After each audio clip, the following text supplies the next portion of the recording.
കഴിഞ്ഞ ബുധനാഴ്ച അർദ്ധരാത്രിയാണ് മോഷണം നടന്നത്. വിഴിഞ്ഞം പുന്നക്കുളം ശ്രീകൃഷ്ണസ്വാമി ക്ഷേത്രത്തിന്റെ മതിൽ ചാടിക്കടന്നെത്തിയ കള്ളൻ ആദ്യം 10 മിനിറ്റ് ശ്രീകോവിലിന് മുന്നിൽ നിന്ന് പ്രാർത്ഥിച്ചു.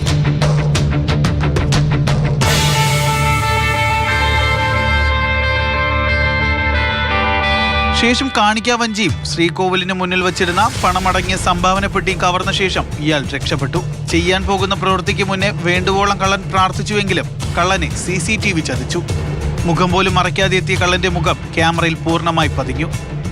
രാവിലെ ക്ഷേത്രത്തിലെത്തിയ ജീവനക്കാരാണ് ആദ്യം മോഷണ വിവരം അറിയുന്നത്.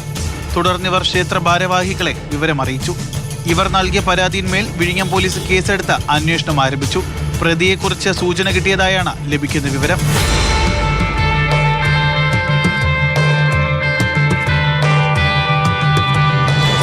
Jibin JB, Mathrubhumi news, Thiruvananthapuram.